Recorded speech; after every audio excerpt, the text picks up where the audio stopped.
बोलिए भगवान श्री कृष्ण की जय। गुरु नानक भगवान की जय। समस्त भक्तों की जय। हमने कल एक प्रश्न लिया था कि हमारे जीवन में आने वाले दुखों के क्या कारण हैं और उनका उत्तरदायी कौन है। तो इसी का आगे का भाग जो है, कल हमने स्कंद 1 से 8वें स्कंद में जो उस तरह के प्रसंग थे उनको पढ़ा था, और आज जो है हम स्कंद 9 से लेकर के स्कंद 12 तक में जो प्रसंग इससे संबंधित हमारी समझ में आए हैं उनको हमने लिया है और उनको पढ़ रहे हैं। तो पहला प्रसंग तो है 10वें स्कंद का पहले अध्याय का, जब वसुदेव जी देव की माता को विवाह के बाद रथ पर सवार करा करके घर ले जा रहे थे। कंस उस रथ को हाँक रहा था। तो जब आकाशवाणी ने उनको कंस को कहा कि इसका 8वां पुत्र जो है तुम्हें मार देगा, तो और उसने तलवार खींच ली थी अपनी। उस समय मृत्यु को टालने के लिए कि कंस बड़ा दुष्ट था, क्रूर भी था, और वसुदेव जी जानते थे कि ये देवकी को तलवार खींच लिए मार भी सकता है। तो उन्होंने जो है उसको कुछ बातें समझाई। वो वैसे हम पहले प्रसंग में पढ़ चुके हैं। कुछ बातें समझाई, तो वे बातें जो हैं जन्म मरण से संबंधित थी, और इसका जो भी हमारे दुखों का कारण है उसका भी इसमें प्रसंग आता है। और आज विशेष रूप से हम ये देखेंगे कि जहाँ जहाँ पे भी इस तरह के प्रसंग आते हैं उनमें ज्ञान और वैराग्य की बातें भी आती हैं। वो चाहे जिसने भी कही हो, स्वयं भगवान के मुख से जो है कुछ इस तरह के प्रसंगों के समय जब उन्होंने ज्ञानोपदेश दिया है तो उसमें भी ज्ञान की बात आई है और वैराग्य की भी बात आई है।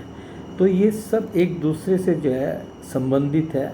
भगवान तो हर तरह से कल्याणी करना चाहते हैं कि मनुष्य का कैसे कल्याण हो, या जिसने भी ये इस तरह की बातें कही हैं वो सब कल्याण के लिए गई हैं दूसरों के। और हम तो ये समझते हैं कि ये सब हमारे कल्याण के लिए ही जो है ये जो भी प्रसंग है श्रीमद् भागवत में, ये सब एक जनमानस के कल्याण के लिए हैं। तो इनमें ज्ञान का भी और वैराग्य का भी बीच बीच में वर्णन आएगा, परंतु हमने फिर भी अपना ध्यान जो है केंद्रित उसी अपने जो प्रसंग को छांटा है कि दुख आते क्यों हैं जीवन में, इस पर रहेगा।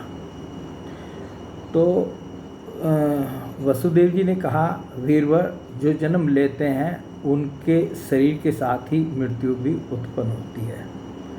तो जिनका जन्म होता है उनकी मृत्यु भी होनी निश्चित है। ये वसुदेव जी ने जो है कंस को कहा, आज हो या 100 वर्ष के बाद जो प्राणी है उसकी मृत्यु होगी ही। भाई बहुत ज़्यादा जी लिया आदमी तो क्या होगा, 100 साल जी लिया या 100 के ऊपर जी लिया, और इक्के दुक्के जो हमारे योगी और ऋषि मुनि हैं वो तो खैर उनकी तो आयु का कोई अनुमान ही नहीं रहता। जब शरीर का अंत हो जाता है तब जीव अपने कर्म के अनुसार दूसरे शरीर को ग्रहण करके अपने पहले शरीर को छोड़ता है। उसे विवश होकर ऐसा करना पड़ता है। तो यहाँ देखिए एक कर्म की प्रधानता बतलाई कि कर्म के अनुसार जो है उसको दूसरा शरीर मिलता है और वो पहले शरीर को छोड़ता है, विवश होकर जो है उसको ऐसा करना पड़ता है। जीव का मन, अब इसका थोड़ा सा और विस्तार से समझा रहे हैं। जीव का मन अनेक विकारों का पुंज है। देहांत के समय वह अनेक जन्मों के संचित और प्रारब्ध कर्मों की वासनाओं के अधीन होकर माया के द्वारा रचे हुए अनेक 5 भौतिक शरीरों में से जिस किसी शरीर के चिंतन में तल्लीन हो जाता है और मान बैठता है कि यह मैं हूँ, उसे वही शरीर ग्रहण करके जन्म लेना पड़ता है। तो ये एक जन्म की बात नहीं कह रहे हैं, ये अनेकों जन्म की बात कह रहे हैं कि अनेकों जन्मों के संचित जो इकट्ठे किए हुए हैं और प्रारब्ध जो उस जन्मों में किए हुए कर्म हैं, उनकी वासनाओं के अधीन होकर माया के द्वारा रचे हुए 5 भौतिक शरीर में से, जो ये हमारा शरीर जो 5 भौतिक शरीर है, इसमें से जिस शरीर के चिंतन में वो तल्लीन हो जाता है, बहुत से जो है मरने के समय जो है किसी अपने स्वजन का, किसी स्त्री का, स्त्री जो है पुरुष का, मतलब ये, और भरत जी की कथा में तो देखा था वो अपने जो हिरण का बच्चा था जिसको वो पाल रहे थे, उसकी तरफ देखते देखते उन्होंने शरीर छोड़ा था और उनको क्या हुआ, अगले जन्म में जो है वो हिरण की योनि में जो है वो गए थे। तो वह उसे वही शरीर ग्रहण करके जन्म लेना पड़ता है। बुद्धिमान पुरुष को जहाँ तक उसकी बुद्धि और बल साथ दे मृत्यु को टालने का प्रयत्न करना चाहिए। प्रयत्न करने पर भी वह न टल सके तो फिर प्रयत्न करने वाले का कोई दोष नहीं है। जहाँ तक हो सके सभी को जो है मृत्यु को यदि टालने का कोई भी उपाय जो समझ में आए उसको टालने का प्रयत्न करें। और वो भी किस लिए, भाई मृत्यु तो टल जाएगी परंतु जिंदा रह कर के आप क्या करोगे, ये इस बात का भी जो है एक उद्देश्य लेकर के चलो कि हम जो है अब जो भगवान ने जो है मृत्यु तो टल गई परंतु जो भगवान ने जीवन दिया है इसका उद्देश्य अब हमारा क्या है, और जो शेष जीवन है हाँ हम जो है जो भगवान की कृपा से हमें शेष जीवन मिला है इसमें हम क्या करें, क्या छोड़ें, क्या करें। और यदि हमें वैसा ही जीवन जैसा अब तक जीते रहे हैं वैसा ही जीवन जीना है तो फिर उस मृत्यु के टलने का फ़ायदा भी क्या है, वो किसके लिए फिर जी रहे हैं। तो विधाता के विधान का पार पाना बहुत कठिन है। मृत्यु सामने आकर भी टल जाती है और टली हुई भी लौट आती है। अब यहाँ वसुदेव जी जो है भगवान के विधान की भी कितना की महिमा बतला रहे हैं कि भगवान का जो विधान है, इसका मतलब भगवान का विधान क्या, भगवान ने ऐसा विधान रच रखा था, ऐसा विधान किया हुआ है कि ये इस समय ये चीज़ होनी है। तो विधान तो उसे ही कहते हैं ना, तो वो भगवान की तरफ से तय किया हुआ है और उसी विधान के अनुसार जो है यदि मृत्यु एक बार को सामने आ जाए, बहुत सी अवस्थाओं में, बहुत से हम परिस्थितियों में ऐसा देखते हैं कि वो आकर के टल जाती है और जिसको हम समझते हैं कि अब मृत्यु टल गई परंतु वो टली हुई भी लौट आती है, यानी कि आदमी मर जाता है। जिस समय वन में आग लगती है उस समय कौन सी लकड़ी जले और कौन सी न जले, दूर की जल जाए और पास की बच रहे। यदि वन में आग लगती है तो वो कौन सी लकड़ी को जलाएगी और कौन सी उसमें से भी बच जाएगी। लकड़ियों का ढेर वही है और पूरी की पूरा वन भी वही है, तो उसमें से कौन सा हिस्सा जल जाएगा, कौन सा बच जाएगा, इस बात को अदृष्ट के सिवा और कोई कारण नहीं होता। उस बात को यदि कोई जान सकता है तो वो भगवान ही जान सकता है कि कौन सी इसमें लकड़ी को जलाना है और कौन सी को बचाना है।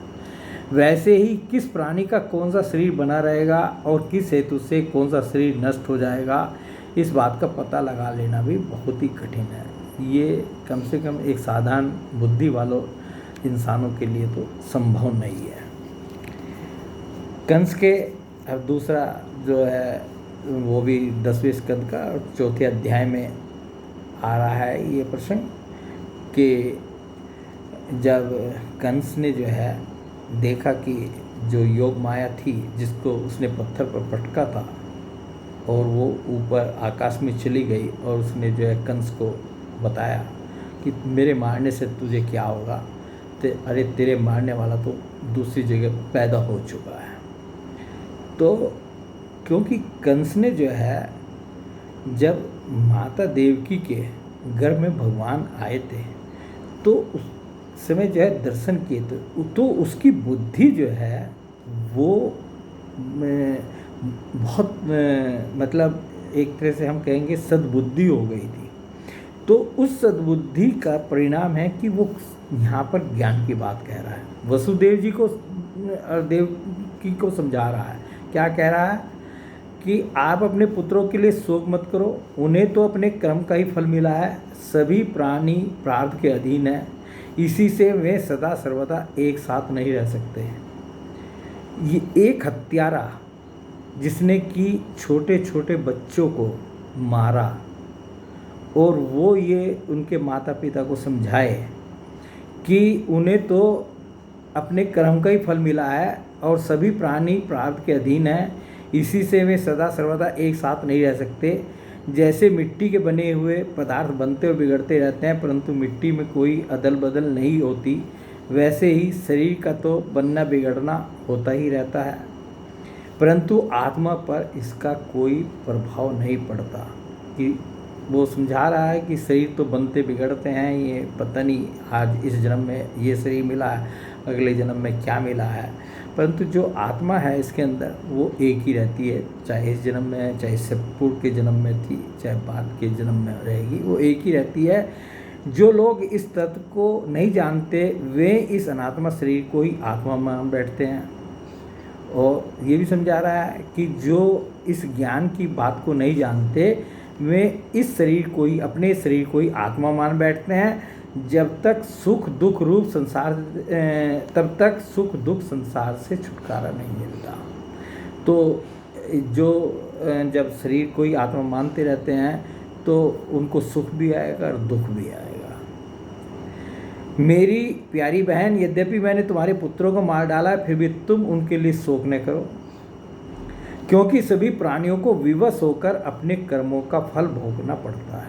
फिर वहीं वो ज्ञान की बात बोल रहा है कि सबको जो है अपने कर्मों का फल भोगना पड़ता है, इसलिए जिन तुम्हारे पुत्रों को मैंने मारा है तुम उनके लिए शोक मत करो, ये उनको समझा रहा है। इस पर जो है वसुदेव जी तो बेचारे जो हैं उस समय निस्सहाय स्थिति में थे, उन्होंने उत्तर दिया और उत्तर क्या दिया, उसकी बात का एक तरह से समर्थन किया। मनस्वी कंस, आप जो कहते हैं वह ठीक वैसा ही है। जीव अज्ञान के कारण ही शरीर आदि को मैं मान बैठते हैं कि ये हमारा अज्ञान ही है कि हम इस शरीर को जो है मैं करते रहते हैं। इसी से अपने प्राय का भेद हो जाता है और यह भेद दृष्टि हो जाने पर वे शोक, हर्ष, भय, द्वेष, मोह, लोभ और मद से अंधे हो जाते हैं। फिर तो उन्हें इस बात का पता ही नहीं रहता कि सबके प्रेरक भगवान ही एक भाव से दूसरे भाव का, एक वस्तु से दूसरी वस्तु का नाश करा रहे हैं। तो ये वसुदेव जी ने बहुत अच्छी बात कही है कि जो हम शरीर को ही जो है मैं मानते हैं, और मैं तो समझता हूँ कि 99.9% सब हम लोगों का यही हाल है कि हम शरीर को ही मैं करते रहते हैं कि मैं, मेरा बेटा, मेरी पत्नी, मेरा धन, मेरी ये मकान, मेरा ये वस्तु, मेरी ये सब मैं पूरा साम्राज्य जो है मैं का ही है। और जब तक हम शरीर को मैं मानते हैं तभी तक हमारे जीवन में जो है जितनी बातें इन्होंने बोली है, शोक, हर्ष, भय, द्वेष, लोभ, मोह और मद, इन सबको समझाने की ज़रूरत नहीं, सब समझते हैं कि इनसे अंधे हो जाते हैं। ये जो है इसका कारण जो है, एक कारण जो है मतलब वसुदेव जी ने अपनी तरफ से ये कहा कि जो ये हमारा अज्ञान है कि हम शरीर को मैं मानते हैं, ये हमारे दुखों का कारण है। यदि कोई अपनी साधना से, भगवान की भक्ति से, भगवान की शरणागति से इतना ऊपर उठ जाए कि वो शरीर को मैं मानना बंद कर दे, तो उसका इन सब से छुटकारा हो सकता है, जितनी बातें इन्होंने ऊपर कही हैं। अब जिस समय गोकुल में जो है भगवान का जन्मोत्सव मनाया जा रहा था, तो ये जो नंद बाबा थे, ये जो हैं कंस को कर चुकाने के लिए मथुरा गए थे। तो वहाँ पर जो है वसुदेव जी तो वहीं रहते थे, वसुदेव जी और देवकी। तो उनसे भी मिले।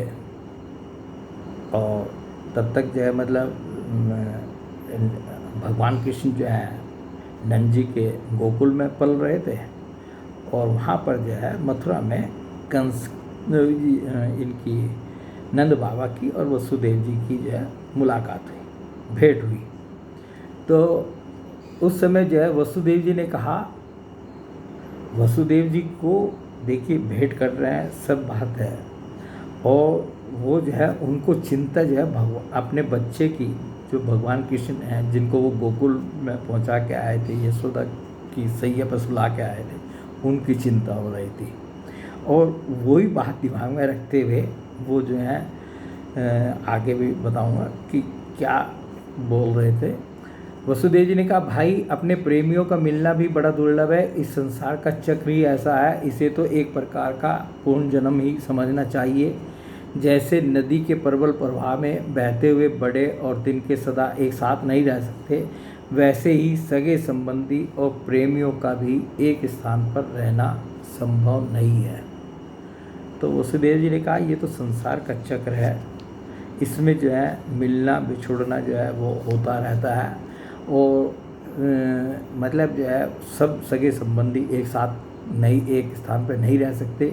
यद्यपि वह सबको प्रिय लगता है, सब चाहते हैं कि भाई एक जगह जो है पूरा हम पिता है तो वो चाहता है कि सब बच्चे मेरे साथ रहें, सब हम एक साथ रहें, परंतु कोई कहीं है, कोई कहीं है, कोई व्यस्त है, कोई कहीं व्यस्त है, तो एक साथ नहीं रहते।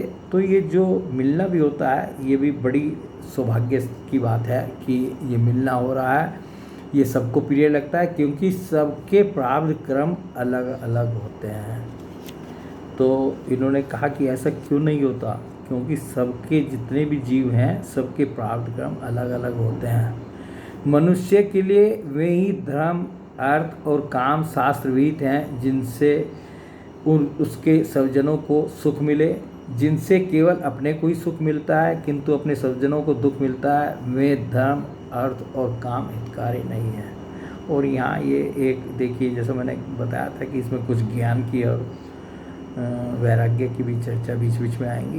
तो ये ज्ञान की बात उन्होंने कही है कि भाई यदि आपके पास जो है धर्म का कार्य करते हैं, अर्थ है आपके पास या काम है, तो ये जो है यदि सज्जनों के हित में भी इस्तेमाल हो तब तो जो है ये सुखकारी हैं। नहीं, यदि केवल आप जो है इनको अपने लिए प्रयोग करते हैं जिनसे केवल अपने को ही सुख मिलता है, किंतु अपने सज्जनों को दुख मिलता है। अपने को तो सुख मिल रहा है परंतु सज्जनों को उन सब चीज़ों से दुख मिल रहा है, तो ये किसी काम के नहीं है। अब वसुदेव जी चाहते थे जल्दी से जल्दी जो है वहाँ पहुँच जाएं, क्योंकि इसके कंस के जो है जितने भी वो उसने अपने सेवकों को और जो राक्षस थे, दैत्य थे, क्रूर प्रवृत्ति के, वो छोटे बच्चों को मारने के लिए निकले हुए थे कि जो जो भी पैदा हुआ है पिछले 10-15 दिन में सबको मार दो। तो वो जो है चाहते थे कि जल्दी से जल्दी जो है अपने गोकुल में पहुंच जाए, वहाँ पर जहाँ भगवान कृष्ण है और कोई उत्पात ना हो वहाँ। तो जब तक ये पहुँचे थे वहाँ तब तक पूतना वध हो चुका था। तो इसलिए जो है वसुदेव जी को यहाँ जल्दी हो रही थी। अब नंद बाबा ने उनकी बात सुनकर कहा, भाई वसुदेव, इसमें संदेह नहीं कि प्राणियों का सुख दुख भाग्य पर ही अवलंबित है। भाग्य ही, अब देखिए यहाँ पर जो है नंद बाबा जी का भी विचार सुन लीजिए। नंद बाबा जी कह रहे हैं कि प्राणियों का सुख दुख जो है वो भाग्य पर ही अवलंबित है। भाग्य ही प्राणी का एकमात्र आश्रय है। जो जान लेता है कि जीवन के सुख दुख का कारण भाग्य ही है, वह उनके प्राप्त होने पर मोहित नहीं होता। मोहित नहीं होता का मतलब यह है कि वो उतना न सुखी होता है न दुखी होता है। कि यदि कोई जो है कि ये इतनी धारणा बना ले कि भाई जो है ये जो भी हुआ है ये हमारे भाग्य में ऐसा लिखा था और हमारे भाग्य में ऐसा है, इसलिए हुआ है और हो रहा है, तो ये प्रसंग यहीं पर ख़त्म हो गया है। अब इसके बाद जो है हम जो भगवान ने गोवर्धन धारण किया था उसका प्रसंग इसमें 10वें स्कंद में ही आता है 24वें अध्याय में। तो उन्होंने देखा कि मेरे पिता नंद बाबा जो हैं वो बड़ी कोई पूजा की तैयारी कर रहे हैं। तो उन्होंने उनसे पूछा कि आप क्या कर रहे हैं, किसकी तैयारी में जुटे हैं। तो उन्होंने बताया कि ये गोवर्धन वो जो इंद्र हैं, तो इंद्र का जो है हम यज्ञ करते हैं और उनके लिए सब खान पान और सब जो है जितना भी है वो सब हो रहा है, उससे इंद्र की पूजा करते हैं। इंद्र क्योंकि हमारे देवता हैं और वो जो है वर्षा करते हैं, जिससे हमें अन्न और सब मिलता है और उसी से हमारा पालन पोषण चलता है। तो भगवान का उद्देश्य तो था कि इंद्र का जो है जो घमंड है उसको तोड़े। उनका सिर्फ ये उद्देश्य था, चाहे आपको इस प्रसंग को उस परिप्रेक्ष्य में पढ़िए, परंतु उसके बावजूद भी भगवान ने इसमें जो भी कहा वो एक एक शब्द जो है अपने हिसाब से सही कहा। श्री भगवान ने कहा, पिताजी प्राणी अपने कर्म के अनुसार ही पैदा होता है, कर्म से ही मर जाता है। उसे उसके कर्म के अनुसार ही सुख दुख भय और मंगल के निमित्तों की प्राप्ति होती है। यदि कर्मों को ही सब कुछ न मानकर उनसे भिन्न जीवों के कर्म का फल देने वाला ईश्वर माना भी जाए तो वह कर्म करने वालों को ही उनके कर्म के अनुसार फल दे सकता है। कर्म न करने वालों पर उसकी प्रभुता नहीं चल सकती। तो भगवान ने कहा कि भाई जो इंसान जो है जैसा कर्म करता है वैसा वो फल पाता है। और यदि आप ये भी कहें, ये भी मान लें कि हमारे कर्मों का फल जो है भगवान देता है, तो ठीक है, जैसा वो कर्म करेगा इंसान वैसा भगवान फल देगा उसको। तो इसमें जो है उसकी प्रभुता क्या है?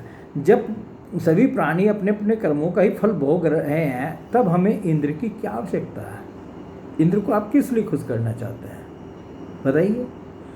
पिताजी, जब वे पूर्व संस्कार के अनुसार प्राप्त होने वाले मनुष्यों के कर्म फल को बदल ही नहीं सकते, तब उनसे प्रयोजन क्या है? अरे भाई, या तो जो है वो हमारे, आप यदि समझ रहे हैं कि हमारे कर्मों का फल ही जो है वो हमें भोगना है, तो उसमें और इंद्र जो है यदि उन कर्मों को बदल दे, हमारे कि कर्मों के फल को बदल दे कि हमने कर्म कुछ किए हैं और इंद्र ऐसा कर दे कि उसकी जगह अच्छे कर्मों का हमें फल दे दे, बुरे हमने कर्म किए हों और वो कर दे, तब भी जो है आप उसकी पूजा करिए। तो इंद्र की क्या आवश्यकता है? पिताजी, जब इस पूर्व संस्कार के अनुसार प्राप्त होने वाले मनुष्य के कर्म फल को बदल ही नहीं सकते, तब उनसे प्रयोजन। मनुष्य अपने स्वभाव यानी पूर्व संस्कारों के अधीन है, वह उसी का अनुसरण करता है। यहाँ तक कि अब देखिए, यहाँ भगवान ने एक शब्द और जोड़ दिया। उन्होंने कहा पूर्व संस्कार, कि मनुष्य और स्वभाव, दो शब्द जोड़ दिए। मनुष्य अपने स्वभाव अर्थात पूर्व संस्कारों के अधीन है। जैसे उसके संस्कार होते हैं, अधिकतर वो वैसे ही चलता है और वैसे ही कर्म करता है, वह उसी का अनुसरण करता है। यहाँ तक कि देवता असुर मनुष्य आदि को लिए हुए यह सारा जगत स्वभाव में ही स्थित है। जीव अपने कर्मों के अनुसार उत्तम और अधम शरीरों को ग्रहण करता और छोड़ता रहता है। अपने कर्मों के अनुसार ही यह शत्रु है, यह मित्र है, यह उदासीन है, ऐसा व्यवहार करता है। कहाँ तक कहूँ, कर्म ही गुरु है और कर्म ही ईश्वर। इसलिए पिताजी, मनुष्य को चाहिए कि पूर्व संस्कारों के अनुसार अपने वर्ण और आश्रम के अनुकूल धर्मों का पालन करता हुआ कर्म का ही आदर करें।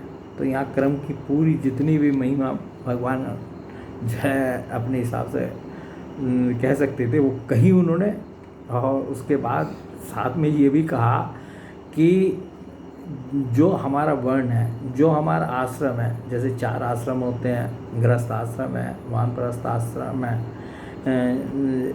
संन्यास आश्रम है, तो मतलब जो आश्रम है और जो हमारा वर्ण है, भाई 4 वर्ण हैं, तो उन वर्णों के अनुसार जो हमारा कर्तव्य बनता है, आश्रम के हिसाब से जो हमारा कर्तव्य, हमें अपने हिसाब से जो है कर्म करते रहना चाहिए, जिसके द्वारा मनुष्य की जीविका सुगमता से चलती है और वही उसका इष्ट देव होता है। जैसे अपने विवाहित पति को छोड़कर 4 पति की सेवा करने वाली व्यभिचारिणी स्त्री कभी शांति लाभ नहीं करती, वैसे ही जो मनुष्य अपनी जीविका चलाने वाले एक देवता को छोड़कर किसी दूसरे की उपासना करते हैं उससे उन्हें कभी सुख नहीं मिलता। ब्राह्मण वेदों के अध्ययन अध्यापन से, क्षत्रिय पृथ्वी पालन से, वैश्य वार्तावर्ती से और शूद्र ब्राह्मण क्षत्रिय और वैश्यों की सेवा से अपनी जीविका का निर्वाह करें। ये भगवान ने जो है चारों वर्णों के क्या क्या मतलब क्रम है वो कह रहे हैं भगवान कि आप जो है यदि वैश्य हैं तो ये करते रहिए, शूद्र हैं तो ये करते रहिए, ब्राह्मण हैं तो ये करते रहिए, क्षत्रिय हैं तो ये करते रहिए, तो इससे अपनी जीविका का निर्वाह करें। अच्छा, अब आगे कह रहे हैं अब अपने ऊपर नंद बाबा जी को समझाना है। वैश्यों की वार्तावर्ती 4 प्रकार की है: कृषि, वाणिज्य, गोरक्षा और ब्याज लेना। हम लोग उन चारों में से एक केवल गोपालन ही सदा से करते आए हैं। हम तो वैश्य हैं और उसमें जो है हम गोपालन करते आए हैं। तो पिताजी, इस संसार की स्थिति, उत्पत्ति और अंत के कारण क्रम से सद्गुण, रजोगुण और तमोगुण है। यह विविध प्रकार का संपूर्ण जगत स्त्री पुरुष के संयोग से रजोगुण के द्वारा उत्पन्न होता है। उसी रजोगुण की प्रेरणा से मेघगण सब कहीं जल बरसाते हैं। उसी से अन्न और अन्न से ही सब जीवों की जीविका चलती है। इसमें भला इंद्र का क्या लेना देना। ये भी बता दिया कि जो मेघ बरसते हैं या वर्षा होती है वो क्यों होती है और उसमें इंद्र का कोई लेना देना नहीं है। आप समझते हैं कि इंद्र जो है वर्षा करते हैं और भगवान को तो जो है भगवान का तो उद्देश्य जो है इंद्र का घमंड तोड़ना था। तो श्री सुखदेव जी कहते हैं, परीक्षित, कालात्मा भगवान की इच्छा थी कि इंद्र का घमंड चूर चूर कर दें। भगवान श्री कृष्ण गोपों को विश्वास दिलाने के लिए, अब भगवान ने कहा कि इनकी समझ में ऐसे नहीं आएगा कि हम कहेंगे कि ये जो गिरिराज हैं जो हमें सब सुख सुविधा देते हैं, हमारी गायों को चढ़ने के लिए घास देते हैं, अरे वृक्ष देते हैं, फल देते हैं, गुफाएं हैं, विश्राम का स्थान देते हैं, सब कुछ जो है ये करते हैं, तो हमें तो इनकी गोवर्धन की पूजा करनी चाहिए। परंतु ये समझ में नहीं आएगा। तो समझाने के लिए, विश्वास दिलाने के लिए भगवान ने क्या किया, भगवान श्री कृष्ण गोपों को विश्वास दिलाने के लिए गिरिराज के ऊपर एक दूसरा विशाल शरीर धारण करके प्रकट हो गए तथा मैं गिरिराज हूँ इस प्रकार कहते हुए सारी सामग्री आरोगने लगे। भगवान ने जो है दूसरा शरीर धारण किया और गिरिराज के ऊपर कि मैं गिरिराज हूँ कहने लगे कि मैं गिरिराज हूँ और दूसरा शरीर धारण करके गिरिराज के ऊपर बैठ गए और जितनी भी सामग्री जो है वो उनकी पूजा के लिए लाए थे और उसको सबको खाने लगे।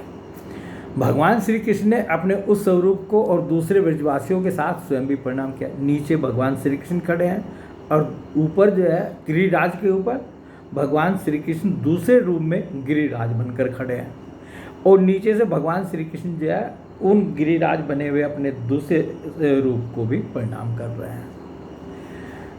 प्रणाम किया और कहने लगे, देखो कैसा आश्चर्य है, गिरिराज ने साक्षात प्रकट होकर हम पर कृपा की है। और नंद बाबा और जितने गोपाल थे वहाँ पर सबको कहने लगे, देखो हमारी पूजा से भगवान जो है ये गिरिराज जो है मतलब कितने प्रसन्न हुए, स्वयं प्रकट हो गए हैं। वो देखो वो सामने खड़े हैं गिरिराज। जो वनवासी जीव इनका निरादर करते हैं उन्हें ये नष्ट कर डालते हैं। आओ अपना और गौओं का कल्याण करने के लिए इन गिरिराज को हम नमस्कार करें। तो भगवान ने जो है अच्छी तरीके से जो है नंद बाबा को भी और जितने भी उनकी माताएं और दूसरी गोपाल उनके साथ थे सबको ये बात अच्छी तरह समझा दी कि ये अपना और गौवों का कल्याण करने के लिए हम गिरिराज की पूजा करें और उनको नमस्कार करें। अब अगला प्रसंग जो है ये हम 10वें स्कंद के 26वें अध्याय में ले रहे हैं। यहाँ जब उसके नारद जी ने आकर के इनको कंस को समझा दिया कि कृष्ण और बलराम जो हैं जिनको तुम जो है ढूंढ रहे हो, जो तुम्हारी मृत्यु का कारण है, वो नंद बाबा के ब्रज में हैं, तो और तुम जो है उनको किसी बहाने और उन्हीं के द्वारा तुम्हारी मृत्यु होगी। तो अब जो है कंस का दिमाग परेशान कि कैसे जो है उनको वहाँ से लाया जाए। तो उसके लिए उन्होंने जो है किसको छांटा, अक्रूर जी को छांटा। अक्रूर जी एक तो इनके संबंधी थे, तो और उसको उन पर विश्वास भी था कि भाई जो है यदि अक्रूर जी जाएंगे, अकेले एक अक्रूर जी ऐसे व्यक्ति दिखाई दिए उसको कि जो कि वहाँ जाएं और प्रेम से जो है दोनों बालकों को जो है ले आएंगे। और ले आएंगे तो जो है मेरे पास कुबलिया पीढ़ हाथी है, इतने बड़े बड़े पहलवान हैं, मुस्तिक है ये, तो मैं उनको जो है और उनको अक्रूर जी को ये समझाया कि आप जो है उनको जाकर के वहाँ नंद बाबा को और दूसरों को ये समझाइए कि हम कोई बहुत बड़ा उत्सव कर रहे हैं, जिसमें कि मतलब ये दंगल भी होगा और भी धनुष यज्ञ भी होगा, मतलब सब एक बड़ा जो है आयोजन हो रहा है यहाँ पर। और इसलिए आप जो है उन दोनों बालकों को और नंद जी को लेकर के जो है यहाँ चले आइए। तो बेचारे अक्रूर जी जो हैं ऐसे जिसका जो ऐसा राजा हो तो उसकी प्रजा या उसका कोई मंत्री भी हो, कोई वो भी हो, तो उसकी हाँ में हाँ मिलाने के अतिरिक्त तो उसके पास कोई साधन है नहीं। परंतु अक्रूर जी जो है बहुत ज्ञानी थे, विद्वान थे। उन्होंने जो है उसको उसके बावजूद भी, इतना कहने के बावजूद भी कंस के सामने वो क्या बोले। अक्रूर जी ने कहा, महाराज आप अपनी मृत्यु, अपना अरिष्ट दूर करना चाहते हैं, इसलिए आपका ऐसा सोचना ठीक ही है। आपका तो उद्देश्य यही है ना कि आपकी मृत्यु ना हो। आपने सुन लिया कि उनके बालकों के हाथ जो है आपकी मृत्यु होगी, कृष्ण के हाथ जो है आपकी मृत्यु होगी। तो आप जो सोच रहे हैं, जो प्रयत्न कर रहे हैं, वो सब ठीक है। मनुष्य को चाहिए कि सफलता हो या असफलता, दोनों के प्रति संभाव रखकर अपना काम करता जाए। फल तो प्रयत्न से नहीं, दैवी प्रेरणा से मिलते हैं। मनुष्य बड़े बड़े मनोरथों के पुल बांधता रहता है, परंतु वह यह नहीं जानता कि दैव ने, प्रारब्ध ने इसे पहले से ही नष्ट कर रखा है। हम बहुत बड़े बड़े मनोरथ पालते हैं, बहुत बड़ी बड़ी योजनाएं बनाते हैं, तो हम तो बनाने में स्वतंत्र हैं कि हम जो है ये करेंगे, ऐसे करेंगे, परंतु वो होगी या नहीं होगी, या अंत तक भी पहुंचेगी या नहीं पहुंचेगी, और उसका फल क्या होगा, ये जो है सब जो है देव के हाथ में है। देव ने, प्रारब्ध ने इसे पहले से नष्ट कर रखा। यही कारण है कि कभी प्रारब्ध के अनुकूल होने पर प्रयत्न सफल हो जाता है। यदि जो हम चाह रहे हैं वो हो गया, तो वो प्रयत्न सफल हो गया, तो जो है वह हर से फूल उठता है। और प्रतिकूल होने पर विफल हो जाता है तो शोकग्रस्त हो जाता है। फिर भी मैं आपकी आज्ञा का पालन तो कर ही रहा हूँ। तो मतलब उनका जो उद्देश्य था कंस को समझाने का, वो सिर्फ इतना था कि आप अपनी मृत्यु को टालने का प्रयत्न जो करना चाहते हैं करिए, करना भी चाहिए, ऐसा नहीं है, परंतु जो है जरूरी नहीं कि सफलता मिले। देव जो चाहता है, भगवान जो चाहता है, होगा वही। यदि उन्होंने सोच रखा है कि आपकी मतलब मृत्यु जो है उस बालक से ही होनी है, उस देवकी के 8वें पुत्र से ही होनी है, तो वो होगी, उसको आप टाल नहीं सकते। मतलब इतनी हिम्मत जो है उन्होंने करके कंस को समझाने की कोशिश की, फिर भी परंतु वो कुछ मानना थोड़ी था। फिर अक्रूर जी जो है गए थे, ब्रिज में गए और लेकर के आए थे। तो ये भी जो है 10वें स्कंद का 49वां अध्याय है, अक्रूर जी का हस्तिनापुर जाना।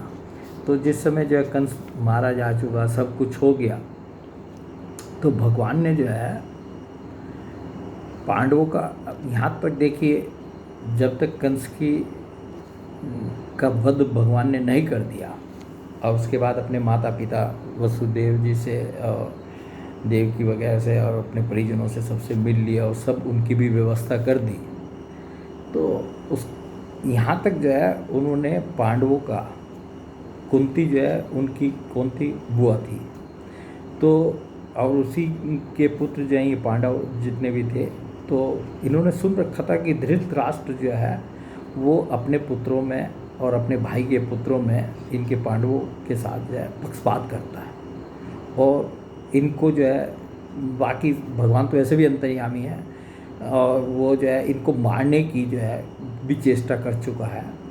तो उन्होंने जो है अक्रूर जी को वहाँ हस्तिनापुर भेजा था और हस्तिनापुर भेजने का एक ही उद्देश्य था कि आप जाओ और उनको धृतराष्ट्र को समझाओ कि ये अपने पुत्रों में और इनमें पांडवों में जो है पक्षपात ना किया करें और मतलब जो इनका अधिकार है इनका अधिकार रखें और जो अपने पुत्रों का अधिकार है आप वो उनके अपने पुत्रों का वो दें।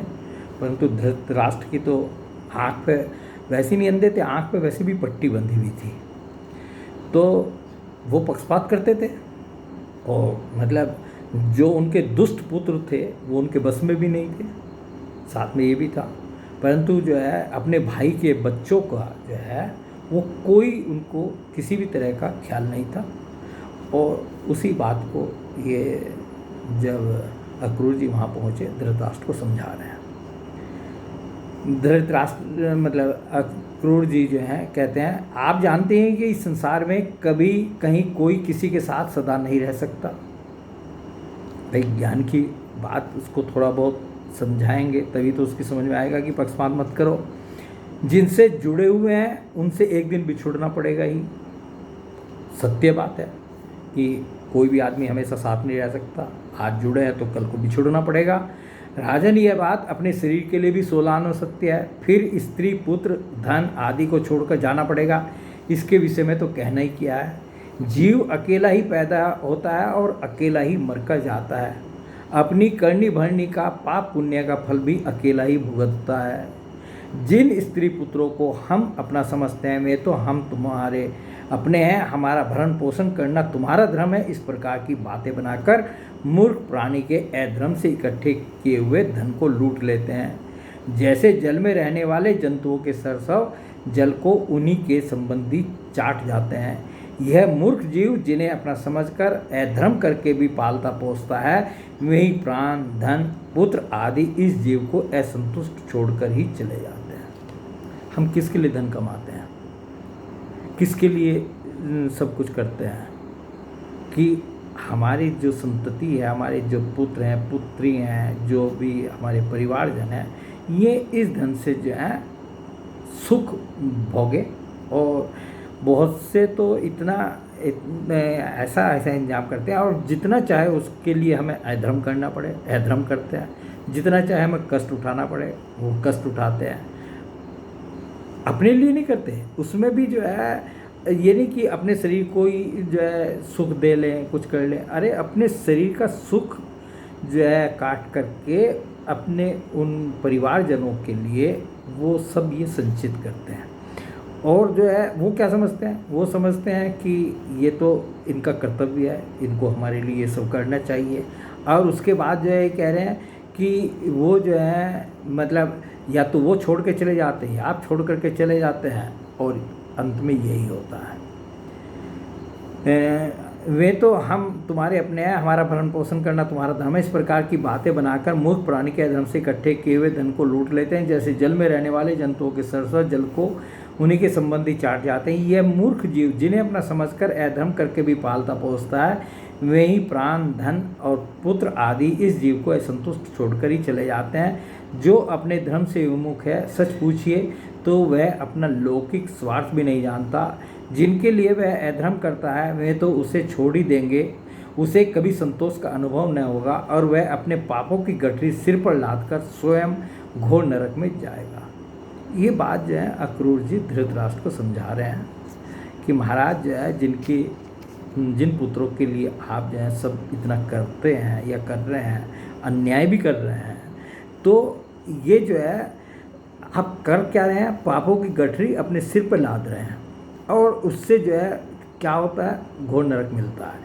इसलिए महाराज ये बात समझ लीजिए कि यह दुनिया 4 दिन की चांदनी है, सपने का खिलवाड़ है, जादू का तमाशा है और है मनोराज्य मात्र। आप अपने प्रयत्न से अपनी शक्ति से चित्त को रोकिए। इन्होंने कहा अपने प्रयत्न कीजिए, शक्ति लगाइए उसमें और अपने इस चित्त को जो है अंदर जो आपका चित्त है उसको रोकिए, ममतावश पक्षपात न कीजिए। पक्षपात भी क्यों करता है आदमी? ममतावश करता है ना, कि ये मेरे अपने बच्चे हैं, ये मेरे भाई के बच्चे हैं, इसीलिए तो पक्षपात करता है ना। तो उस ममता को रोकने के लिए अक्रूर जी जो हैं धृतराष्ट्र को समझा रहे हैं कि आप जब प्रयत्न भी कीजिए, प्रयास कीजिए और पूरी शक्ति लगाइए और इस चित्त में से जो है ये ममता को हटाकर पक्षपात को जो है वो छोड़ दीजिए। आप समर्थ हैं, समताओं में स्थित हो जाइए और इस संसार की ओर से उपराम शांत हो जाइए। राजा अब जब इतना सब ज्ञान जो है उन्होंने उनको दे दिया तो उसके बाद उनका भी उत्तर सुन ले। धृतराष्ट्र ने कहा, धृतराष्ट्र जी ने कहा कि आपने जो ज्ञान दिया वो बहुत बढ़िया चीज़ है, इसमें कोई दो राय नहीं, और आपने कुछ झूठ भी नहीं कहा, सब सच्ची बात कही है, परंतु ये मेरा ज्ञान कैसे नहीं टिकता। फिर भी हमारे हितैषी अक्रूर जी, मेरे चंचल चित्त में आपकी यह प्रिय शिक्षा तनिक भी नहीं ठहर रही है, क्योंकि मेरा हृदय पुत्रों की ममता के कारण अत्यंत विषम हो गया है। जैसे स्फटिक पर्वत के शिखर पर एक बार बिजली कौंधती है और दूसरे ही क्षण अंतर्ध्यान हो जाती है। जो स्फटिक पर्वत होते हैं तो उस पर जो है जैसे बिजली आई वो एकदम पूरे चमकीले दिखाई देने लगते हैं, और जैसे ही आकाशीय बिजली जो है वो गई तो वो फिर वैसे ही वैसे ही। तो कह रहे हैं कि आपका ज्ञान जो है ना, जो आपने मुझे ज्ञान दिया वो सिर्फ उतनी देर असर करता है जितनी देर वो बिजली असर करती है। बिजली से जो है वो स्फटिक पर्वत दिखाई देता है, उतनी देर ही उसका असर होता है, उसके बाद ना आगे ना पीछे कुछ नहीं है, साफ। तो ये ज्ञान देने वालों की और जो सुनने वाले हैं उनकी ये स्थिति है। अब ये 10वें स्कंद का ही 54वां अध्याय हम पढ़ रहे हैं। तो जिस टाइम भगवान ने जो है रुक्मणी जी को का अपहरण करके लाए थे, वो रुक्मणी जी के विवाह की कथा तो सब जानते हैं कि भगवान के पास जो उन्होंने एक ब्राह्मण देवता को भेजा था। रुक्मणी जी चाहती थी कि उनका विवाह जो है भगवान श्री कृष्ण के साथ ही हो, और उनके भाई रुक्मी थे रुक्मणी जी के, तो वो जो है उन्होंने उनका विवाह जो है शिशुपाल के साथ तय कर दिया, और शिशुपाल की बारात भी आ गई थी, और शिशुपाल के जो दोस्त थे वो सारे के सारे जो हैं उनकी बारात में आए थे, उसमें जरासंध भी जो है आए थे। और जरासंध कौन थे ये भी बता दें आपको। जरासंध जो हैं कंस के ससुर थे। तो ये जो है ये भी आए थे, और ये तो वैसे भी, और भगवान श्री कृष्ण जो है उस ब्राह्मण के साथ जो है अपना रथ पर सवार होकर के जो है जिस दिन विवाह होना था उससे पहले पहुंच गए। तो अब बाकी तो जो घबराए होंगे सब घबराए होंगे, और भगवान जिस टाइम अपहरण करके जो है रुक्मणी जी को जो है लेके चल दिए, तो इन्होंने सब ने जो है मिल करके उनके ऊपर भगवान की, अब फिर पीछे से बलराम जी भी आ गए थे, इनको जो है बलराम जी और उनके साथ सेना और यादव लोग भी आ गए थे, तो इन सब के ऊपर आक्रमण कर दिया। तो ये रुक्मी जो था ये सीधा जो है भगवान से भिड़ा कि भगवान को मारना इसने चाहा, तो भगवान ने जो है उसका ऐसा हाल कर दिया कि बस ये थोड़ी सी कसर रह गई थी उसको मारने की। तो इसी बीच में जो है रुक्मणी जी ने जो है भगवान के पैर पकड़ लिए और कहने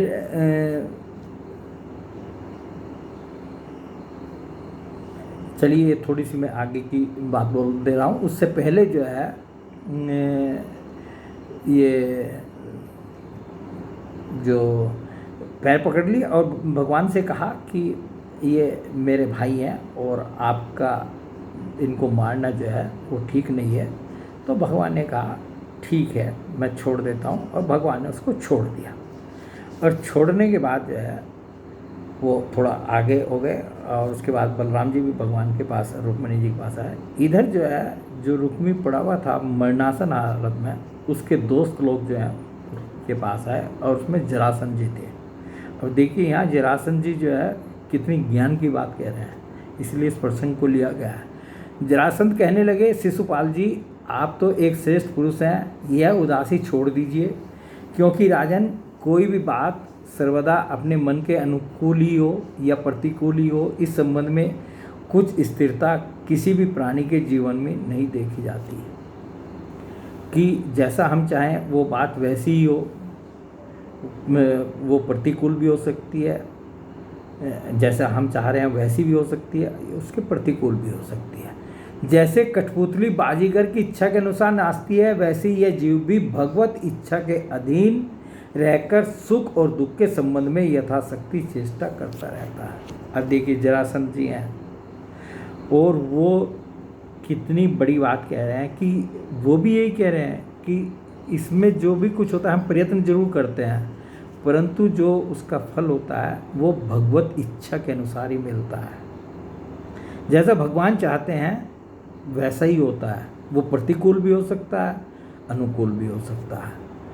देखिए, और उसका उदाहरण भी दे रहे हैं। देखिए, श्री कृष्ण ने मुझे 23 अक्षौहिणी सेनाओं के साथ 17 बार हरा दिया। ये जरासंध की और भगवान श्री कृष्ण की जो 18 बार लड़ाई हुई थी, तो 17 बार जो है ये हर बार जो 23 अक्षौहिणी सेना लेकर के भगवान से युद्ध करने जाता था और भगवान ने 17 बार इनको हराया और 18वीं बार जो है उसका उद्देश्य दूसरा था, वो कथा में विस्तार से दूसरी जगह आता है। भगवान जो है छोड़ करके भाग चले तो और इसकी जीत हो गई। मैंने केवल एक बार 18वीं बार उन पर विजय प्राप्त की, फिर भी इस बात को लेकर मैं न तो कभी शोक करता हूँ और न तो कभी हर्ष, क्योंकि मैं जानता हूँ कि प्रारब्ध के अनुसार काल भगवान ही इस चराचर जगत को झकझोरते रहते हैं। फिर ये देखिए अंतिम वाक्य जो है उन्होंने वही बोल दिया कि काल भगवान ही इस संसार को जो है झकझोरते रहते हैं। इसमें संदेह नहीं कि हम लोग बड़े बड़े वीर सेनापतियों के भी नायक हैं, फिर भी इस समय श्री कृष्ण के द्वारा सुरक्षित यदुवंशियों की थोड़ी सी सेना ने हमें हरा दिया है। इस बार हमारे शत्रुओं की जीत हुई, क्योंकि काल उन्हीं के अनुकूल था। जब काल हमारे दाहिने होगा तब हम भी जीत लेंगे। तो अब जो प्रसंग में बतला रहा था कि जब उनको बिल्कुल मारने की स्थिति में पहुंचा दिया, तो रुक्मणी जी ने उस समय कहा था कि जगतपते आप योगेश्वर हैं, आपके स्वरूप और इच्छाओं को कोई नहीं जान सकता, आप परम बलवान हैं, परंतु कल्याण स्वरूप भी तो हैं। प्रभु, मेरे भैया को मारना आपके योग्य काम नहीं है। उन्होंने रुक्मी को मार डालने का विचार छोड़ दिया, फिर भी रुक्मी उनके अनिष्ट की चेष्टा से विमुख न हुआ। तब भगवान श्री कृष्ण ने उसको उसी के दुपट्टे से बांध दिया और उसकी दाढ़ी, मूछ, केस आदि कई जगह से मोड़कर उसे क्रूप कर दिया। मारा तो जरूर नहीं भगवान ने, परंतु जो रुक्मणी जी का भाई रुक्मी था उसको क्रूप कर दिया, कहीं उसके बाल काट दिए कहीं जगह से, और जो है दाढ़ी मूछ वो काट दी। तो इस तरह से उसको क्रूप करके छोड़ दिया। और जब ये हो गया तो वहाँ पे जब बलराम जी पहुँचे, अब बलराम जी का ज्ञान उपदेश सुनिए।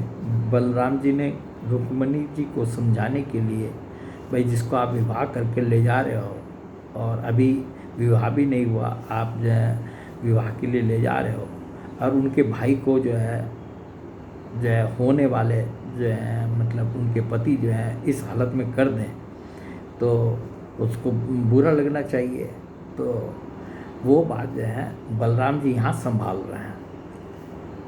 इसके बाद बलराम जी ने रुक्मणी को संबोधन करके कहा, साध्वी तुम्हारे भाई का रूप विकृत कर दिया गया है, यह सोचकर हम लोगों से बुरा न मानना, क्योंकि जीव को सुख दुख देने वाला कोई दूसरा नहीं है, उसे तो अपने ही कर्म का फल भोगना पड़ता है। ये हमारे बलराम भगवान जो हैं वो कह रहे हैं कि जीव को जो है कोई दूसरा सुख दुख नहीं देता, उसको तो अपने कर्म का फल ही भोगना पड़ता है। जब श्री कृष्ण, अब वो श्री कृष्ण से भी बोले कि कृष्ण यदि अपना सगा संबंधी वध करने योग्य अपराध करे तो भी अपने संबंधियों के द्वारा उसका मारा जाना उचित नहीं, उसे छोड़ देना चाहिए। वह तो अपने अपराध से ही मर चुका है, मरे हुए को फिर क्या मारना, कुछ हो गया। अब फिर रुक्मणी जी की तरफ जो है वो बलराम जी जो है उनको रुक्मणी जी को संबोधित करके कहना शुरू कर रहे हैं।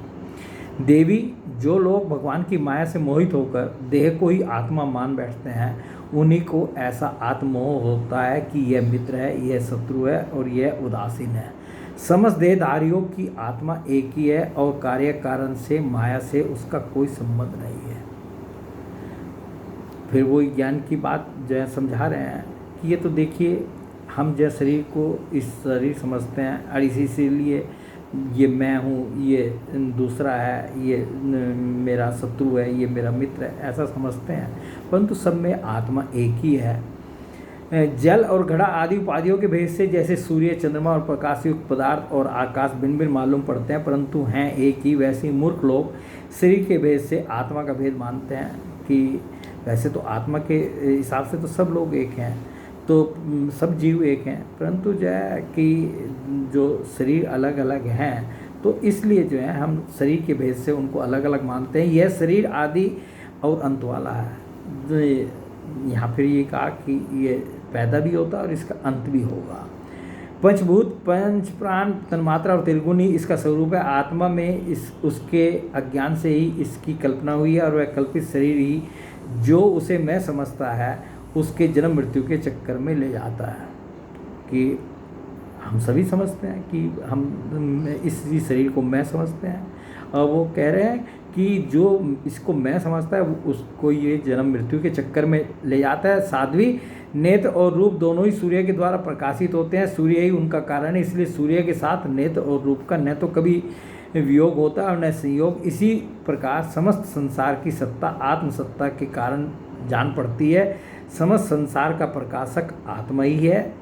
फिर आत्मा के साथ दूसरे असत पदार्थों का संयोग या वियोग तो हो ही कैसे सकता है। जन्म लेना, रहना, बढ़ना, बदलना, घटना और मरना, ये सारे विकार तो शरीर के होते हैं, आत्मा का इनसे कोई लेना देना नहीं है। जो आपका वास्तविक स्वरूप है उसका इन सब चीज़ों से जो है कोई लेना देना नहीं। ये सब जो है शरीर के साथ ही जो है हो रहे हैं। जैसे कृष्ण पक्ष के कलाव का ही क्षय होता है, चंद्रमा का नहीं, परंतु अमावस्या के दिन व्यवहार में लोग चंद्रमा का ही क्षय हुआ कहते सुनते हैं, वैसे ही जन्म मृत्यु, जैसे कि कृष्ण पक्ष में जो है चंद्रमा जो है घटने शुरू हो जाते हैं, तो चंद्रमा कहीं चले थोड़ी जाते हैं, वो तो हम कहते हैं कि ये जो है घट रहे हैं।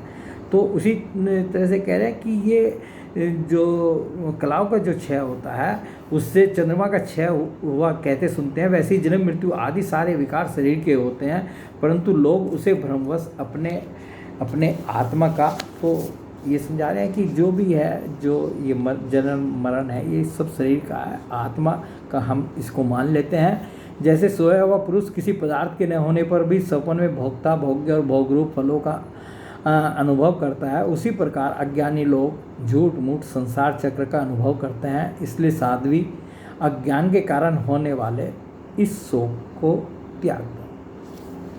तो अब देखिए जो हमारा प्रसंग है, अब हम उस पर आ जा रहे हैं। यहाँ जो है इन्होंने कहा, बलराम जी ने रुक्मिणी जी को जब समझाया, उन्होंने कहा कि अज्ञानी, जो मनुष्य के अंदर अज्ञान है वो ही शोक का कारण है। यदि कोई ज्ञान, और अज्ञान भी क्या है, अज्ञान को यदि हम, वैसे तो ज्ञानी और अज्ञानी की बहुत बड़ी विस्तृत परिभाषा और चर्चा है, परंतु जैसा कि मैंने श्रीमद् भागवत में या दूसरे ग्रंथों में देखा है, यदि हम एक वाक्य में उस बात को कहना चाहें तो वो ये है कि इस शरीर को ही आत्मा मान लेना वो ही सबसे बड़ा अज्ञान है। अब यदि कोई ऐसे ज्ञानी पुरुष जो बिरले ही होते हैं, वो इतने ऊंचे उठ गए हों कि वो इस शरीर को मैं नहीं मानते और इतना उनको ज्ञान प्राप्त हो गया, तो उनके जीवन में सुख दुख कुछ होता भी नहीं। वो हर समय जो है अपने आत्म स्वरूप में जो है स्थित रहते हैं।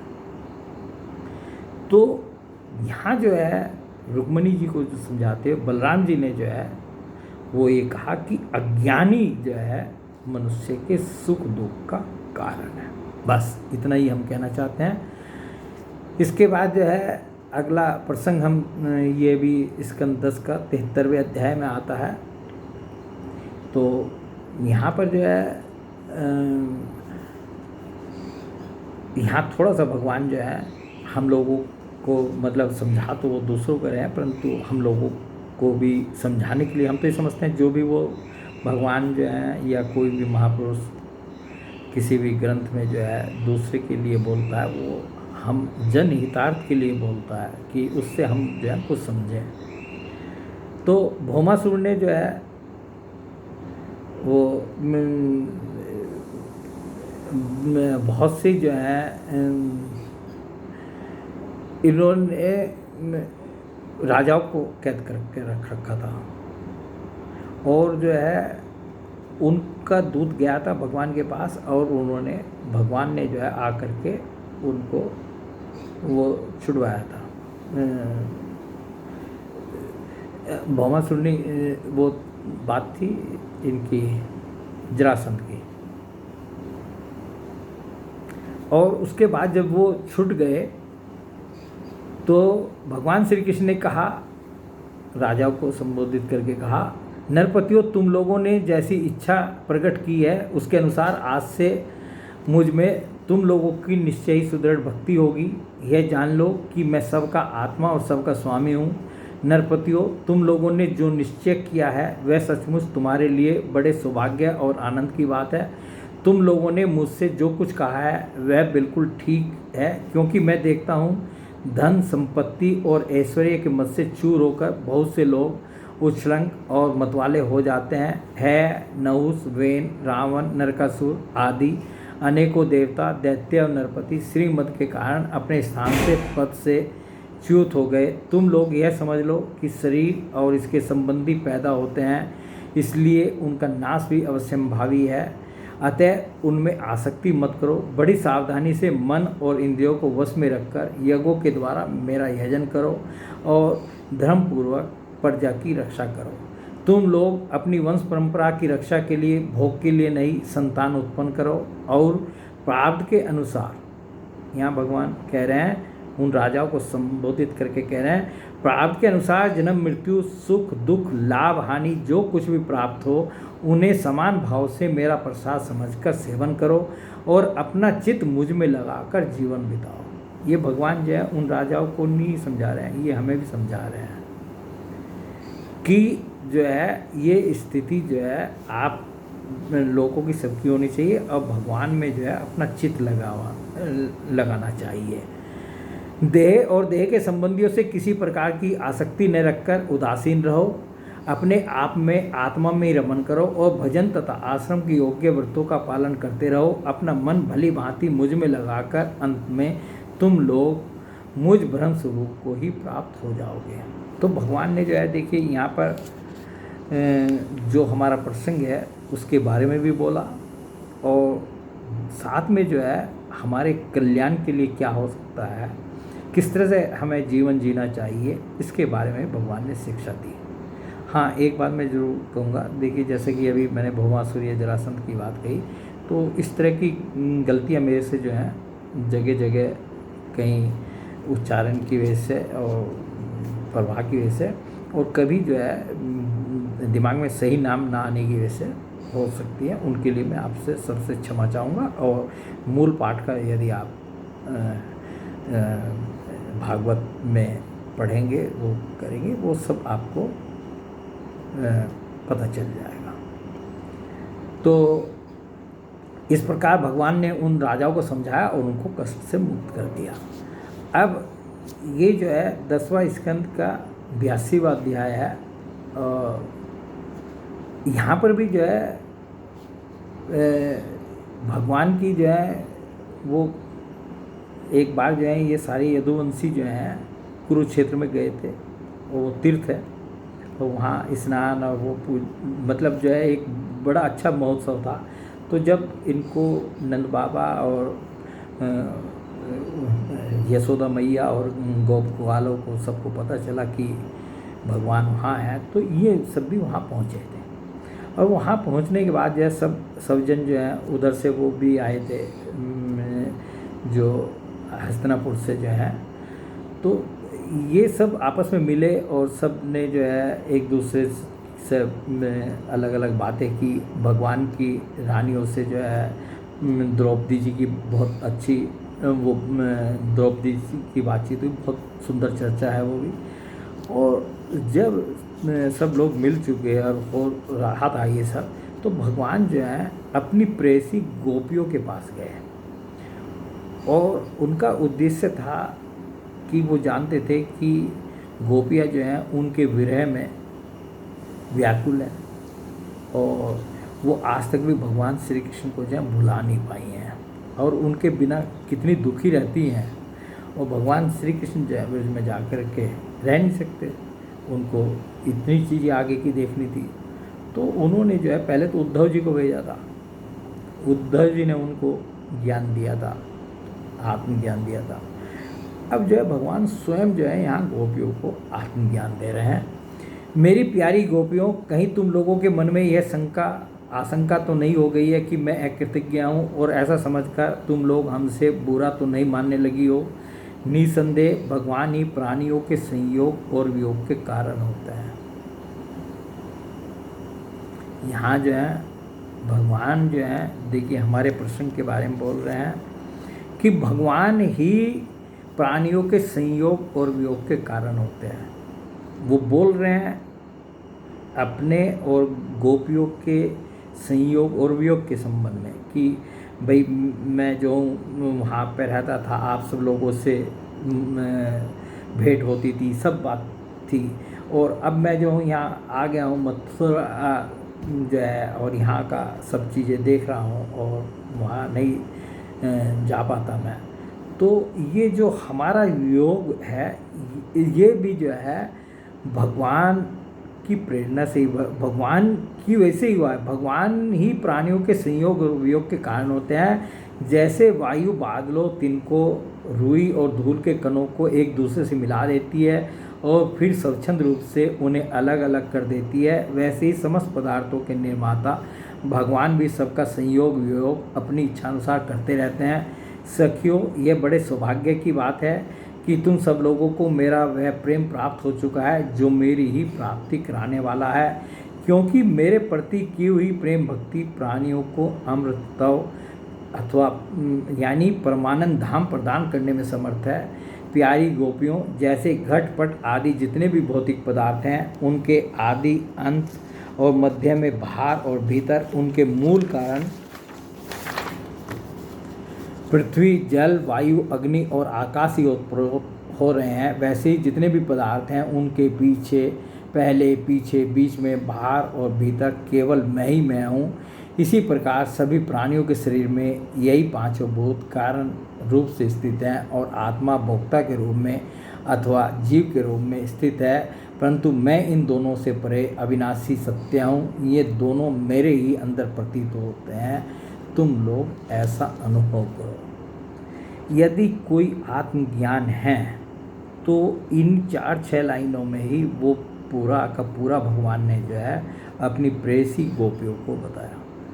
और ये भी हमने जो है श्रीमद् भागवत से जो हमें अनुभव हुआ कि भगवान की जितनी भी भक्ति है ना, उसमें जो प्रेम भक्ति है जो सर्वोत्कृष्ट है, वो मतलब उससे ऊंची कोई भक्ति होती नहीं है। और ये भक्ति जो है ये सिर्फ या तो गोपियों को प्राप्त थी, यह जो है जैसे नंद बाबा और माता यशोदा थी, ये भक्ति जो है बहुत कठिन है। या जो इतने बड़े बड़े सिद्ध महात्मा संत पूरा जीवन जो है भगवान की भक्ति में लगा देते हैं, वो इस स्तर पर पहुंच पाते हैं कि जो है जो गोपियों को भगवान के प्रति प्रेम भक्ति मिली थी। उससे संबंधित जो है भागवत में जो है 5 प्रसंग तो गोपी गीत में आते हैं और 3 अध्याय जो हैं वो जब उद्धव जी जो हैं इनको आत्मज्ञान देने के लिए भगवान ने भेजा था, वहाँ जाते हैं और उनकी गोपियों से जो भेंट होती है, तो उन्होंने उद्धव जी ने जाकर के ये स्वयं महसूस किया था कि मैं इनको क्या सिखाऊंगा, अरे वो स्वयं जो है उनके प्रेम से, उनकी प्रेम भक्ति से सीख करके आए थे कि वास्तव में इन गोपियों का ही जो है जीवन धन्य है। और भगवान ने स्वयं भी कहा है कि मैं जो तुम्हारा ऋणी हूँ, भागवत में आया है गोपियों के लिए कि मैं तुम्हारा ऋणी हूँ, मैं कई जन्मों में भी तुम्हारे ऋण से उऋण नहीं हो सकता। ये भगवान ने जो है स्वयं गोपियों को कहा है। उनकी महिमा जो है इतनी बड़ी थी। श्री सुखदेव जी कहते हैं, परीक्षित, भगवान श्री कृष्ण ने इस प्रकार गोपियों को अध्यात्म ज्ञान की शिक्षा से शिक्षित किया। उसी उपदेश के बार बार स्मरण से गोपियों का जीव कोश लिंग शरीर नष्ट हो गया और वे भगवान से एक हो गई, भगवान को ही सदा सर्वदा के लिए प्राप्त हो गई। तो गोपियों ने जो है, भगवान ने जो ये आत्मज्ञान का उपदेश दिया था उसको अपने जीवन में धारण किया और उससे जो है उनको भगवान का वही परम धाम जो है भगवान ने उनको दिया। अब ये 11वां स्कंद जो है का अध्याय 10 का है, ये जो है ये भी जो है पूरा 11वां स्कंद जो है ज्ञानोपदेश है। इसमें भगवान ने जो है उद्धव जी को उपदेश दिया था, ज्ञान उपदेश दिया था। भगवान अपने परम धाम जाने वाले थे, उद्धव जी उनके पास पहुँचे और उस समय पूरा का पूरा जो ज्ञान उपदेश है वो भरत जी इनको उद्धव जी को जो है भगवान ने दिया था। तो उसी का हम ये अध्याय 10 में से कुछ हिस्सा लिए हैं। भगवान श्री कृष्ण कहते हैं, प्यारे उद्धव, साधक को चाहिए कि सब तरह से मेरी शरण में रहकर गीता, पांचरात्र आदि में मेरे द्वारा उपदिष्ट अपने धर्मों का सावधानी से पालन करे। साथ ही जहाँ तक उनसे विरोध न हो सके वहाँ तक निष्काम भाव से अपने वर्ण, आश्रम और कुल के अनुसार सदाचार का भी अनुष्ठान करे। जिज्ञासु पुरुष के लिए यम और नियमों के पालन से भी बढ़कर आवश्यक बात यह है कि वह अपने गुरु की, जो मेरे स्वरूप को जानने वाले और शांत हो, मेरा ही स्वरूप समझकर सेवा करे। ये जैसा मैं कह रहा हूँ कि ये भगवान ने उपदेश उद्धव जी को जरूर दिया था, परंतु जो है ये हम सब लोगों के लिए, जनहितार्थ के लिए ये भगवान के जो भी उपदेश हैं या दूसरे जो हमें ज्ञान की और वैराग्य की या प्रेम की जो भी चर्चा हमें जो है, हम तो सिर्फ अभी भागवत की बात कर रहे हैं, भागवत से मिलती है, तो वो हम सबके लिए है। ये नहीं कि वो उपदेश उन्हीं के लिए था।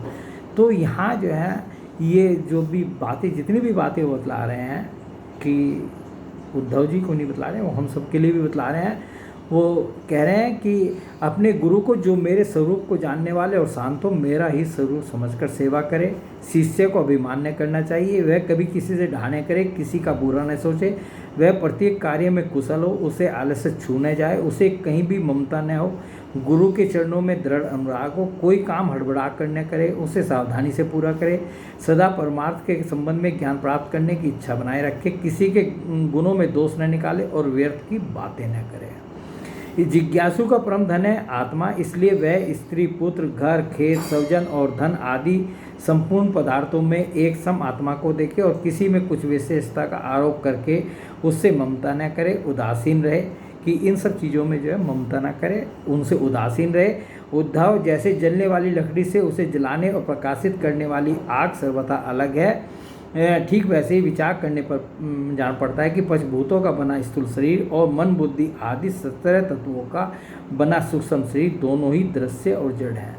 कि जो हमारा स्थूल शरीर और जड़ ये सूक्ष्म शरीर है, दोनों ही जो है ये इनका आत्मा से कोई संबंध नहीं है, तथा उनको जानने और प्रकाशित करने वाला आत्मा साक्षी एवं स्वयं प्रकाश है। और आत्मा जो है वो कैसा है, साक्षी है, इनको देखता रहता है कि अंदर क्या हो रहा है, बाहर क्या हो रहा है, और उनका और स्वयं प्रकाश है, उसको आत्मा को किसी प्रकाश की ज़रूरत नहीं है। तो इसलिए हम जो देखते हैं कि जो हमें अंदर से जो प्रेरणा मिलती हैं वो आत्म प्रेरित जो चीज़ें मिलती हैं, तो वो जो है क्यों मिलती हैं, वो स्वयं प्रकाश है।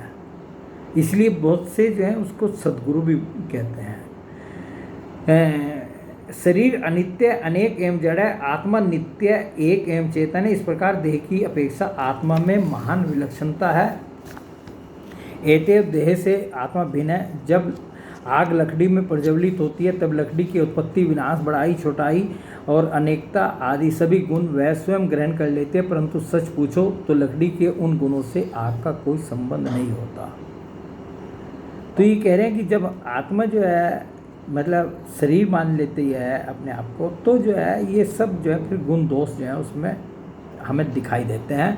वैसे ही जब आत्मा अपने को शरीर मान लेता है तब देह के जड़ता, अनित्यता, स्थूलता, अनेकता आदि गुणों से सर्वथा रहित होने पर भी उनसे युक्त जान पड़ता है। ईश्वर के द्वारा नियंत्रित माया के गुणों ने ही सूक्ष्म और स्थूल शरीर का निर्माण किया है। जीव को शरीर और शरीर को जीव समझ लेने के कारण ही स्थूल शरीर के जन्म मरण और सूक्ष्म शरीर के आवागमन का आत्मा पर आरोप किया जाता है। जीव को जन्म मृत्यु रूप संसार इसी भ्रम अथवा अध्यास के कारण प्राप्त होता है। आत्मा के स्वरूप का ज्ञान होने पर उसकी जड़ कट जाती है। जो अपनी आत्मा को जान लेता है, जो आत्म स्वरूप में स्थित हो जाते हैं, उसकी अज्ञान की जो है वो कट जाता है, उसका ज्ञान जो है।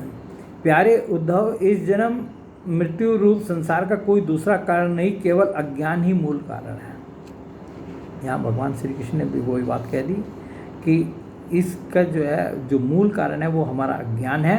इसलिए अपने वास्तविक स्वरूप को, आत्मा को जानने की इच्छा करनी चाहिए। जितने भी सकाम और बहिर्मुख करने वाले कर्म हैं उनका फल दुखी है। जो जीव शरीर में अहमता ममता करके उन्हीं में लग जाता है, उसे बार बार जन्म पर जन्म और मृत्यु पर मृत्यु प्राप्त होती रहती है। ऐसी स्थिति में मृत्यु धर्मा जीव को क्या सुख हो सकता है। और कह रहे हैं कि जो जीव शरीर में अहमता ममता करके उन्हीं में लग जाता है और बार बार जन्म पर जन्म और मृत्यु पर मृत्यु प्राप्त होती रहती है, ऐसे जीव की यदि ये कहा जाए कि अच्छा देखिए यहाँ जो है एक बड़ी अच्छी बात भगवान कह रहे हैं, यदि यह कहा जाए कि जो भली भांति कर्म करना जानते हैं वे सुखी रहते हैं और जो नहीं जानते उन्हें दुख भोगना पड़ता है, और तो यह कहना भी ठीक नहीं। क्योंकि देखिए बहुत से लोग समझते हैं कि हम जो है कर्मों को ठीक तरह से कर सकते हैं और करते हैं। वो ये समझते हैं, वो अपनी बुद्धि के अनुसार जो है सब उसमें बुद्धि लगाते हैं कि हम जो है बहुत जो भी है हम बहुत अच्छे से जानते हैं और हाँ जो भी हम करते हैं वो ठीक करते हैं, और दूसरे लोग जो हैं वो नहीं जानते इसलिए वो दुखी होते हैं और हम सुखी हैं। उनका इस तरह का अपनी समझ होती है। भगवान कह रहे हैं ये समझ ठीक नहीं है। ऐसा देखा जाता है कि बड़े बड़े कर्म कुशल विद्वानों को भी कुछ सुख नहीं मिलता और मूढ़ों का भी कभी दुख से पाला नहीं पड़ता। कि इतना सब होने के बावजूद भी जो बड़े बड़े विद्वान हैं उनको तो सुख नहीं मिलता, और जो बिल्कुल मूर्ख हैं, मूढ़ हैं, उनको जो है दुख नहीं देखना पड़ता। ऐसा भी संसार में, इस संसार में है। इसलिए जो लोग अपनी बुद्धि या कर्म से सुख पाने का घमंड करते हैं उनका वह अभिमान व्यर्थ है। यदि यह स्वीकार कर लिया जाए कि वे लोग सुख की प्राप्ति और दुख के नाश का ठीक ठीक उपाय जानते हैं, तो भी यह मानना ही पड़ेगा कि उन्हें भी ऐसे उपाय का पता नहीं है। और यदि हम सब उनकी बात मान भी लें, भाई जो वो कह रहे हैं वो ठीक कह रहे हैं कि उनको कर्मों का करने का या किसी भी काम के करने का बहुत अच्छा ज्ञान है और ये पता है कि इससे सुख मिलता है, इससे दुख नहीं मिलता, वो ये जान भी लें, तो भगवान आगे क्या कह रहे हैं, परंतु उन्हें ऐसे उपाय का पता नहीं है जिससे मृत्यु उनके ऊपर कोई प्रभाव न डाल सके और वे कभी मरे ही नहीं। तो क्या ऐसा है किसी भी जीव के लिए? इस संसार में जितने भी प्राणी हैं, जितने जीव हैं, क्या जो है वो इस बात की गारंटी लेकर के चलते हैं कि मेरी कभी मृत्यु नहीं होगी, या मुझे जो है मृत्यु जो है उनके ऊपर कोई प्रभाव नहीं डालेगी, वे कभी मरे ही नहीं? क्या सोचते हैं? अरे आगे भगवान कह रहे हैं जब मृत्यु उनके सिर पर नाच रही है, और ये मृत्यु किसके सिर पर नहीं नाच रही है? हम सबके सिर पर नाच रही है। कोई ऐसा प्राणी, कोई जीव इस संसार में नहीं है कि जिसके सिर पर मृत्यु नहीं नाच रही है। ये हम लोगों को अच्छी तरह समझ लेना चाहिए। तब ऐसी कौन सी भोग सामग्री या भोग कामना है जो उन्हें सुखी कर सके? तो ये तो हम सोचते हैं ना, जानते सब हैं कि मृत्यु आनी है एक दिन, तो उसके बावजूद भी भोगों में भी लगे रहते हैं और कामना भी करते रहते हैं। तो ये भोग सामग्रियाँ जो हैं, ये कामना जो है हमें कौन सा सुख पहुंचा सकती हैं? भला जिस मनुष्य को फांसी पर लटकाने के लिए वध स्थान पर ले जाया जा रहा हो, उसे क्या फूल, चंदन, स्त्री आदि पदार्थ संतुष्ट कर सकते हैं? कदापि नहीं। ये भगवान श्री कृष्ण जो है उद्धव जी को समझा रहे हैं कि यदि किसी आदमी को फांसी पर लटकाने के लिए ले जा रहा है, उसकी तुम चाहे जितनी सेवा कर लो, समझ के चंदन लगा लो, फूल लगा लो, उसको कितना भी सजा दो, और जो है स्त्री मतलब जो भी भोग हैं वो भी दे दो, क्या उसको वो सुख पहुंचा सकते हैं? कदापि नहीं। क्योंकि उसके तो अंदर जो है हर समय ये बैठा होगा कि मैं जाऊंगा और जब मुझे लटका दिया जाएगा मैं ख़त्म, ये शरीर ख़त्म। तो इसलिए जो है उसको वो कोई भी चीज़ सुखी नहीं कर सकती जिसको कि वध के लिए ले जा रहा है। तो अब ये इसी स्कंद का 11वें स्कंद का 11वां अध्याय है, और ये वही भगवान श्री कृष्ण जो हैं यहाँ पर जो है ये कह रहे हैं, जीव और ईश्वर बद्ध और मुक्त के भेद से भिन्न भिन्न होने पर भी एक ही शरीर में नियंता और नियंत्रित के रूप में स्थित हैं, ऐसा समझो। और कि ये जीव और ईश्वर जो है इसी एक ही शरीर के अंदर रहते हैं, ऐसा समझो कि शरीर एक वृक्ष है, इसमें हृदय का घोंसला बनाकर जीव और ईश्वर नाम के दो पक्षी रहते हैं। वे दोनों चेतन होने के कारण समान हैं और कभी न बिछुड़ने के कारण सखा हैं। इनके निवास करने का कारण केवल लीला ही है। इतनी समानता होने पर भी जीव तो शरीर रूप वृक्ष के फल, सुख दुख आदि भोगता है, परंतु ईश्वर उन्हें न भोगकर कर्म फल, सुख दुख आदि से असंग और उनका साक्षी मात्र रहता है। तो अंतर क्या है? तो जीव तो जो है वो सब सुख दुख जो है शरीर को अपना मान करके वो जो है सुख दुख सब भोगता है, और परंतु भगवान जो है, ईश्वर क्या है, आत्मा क्या है, वो जो है उनका साक्षी बन करके वो देखता रहता है, साक्षी मात्र रहता है और उनसे असंग रहता है। अभोक्ता होने पर भी ईश्वर की यह विलक्षणता है कि वह ज्ञान, ऐश्वर्य, आनंद और सामर्थ्य आदि में भोक्ता जीव से बढ़कर है।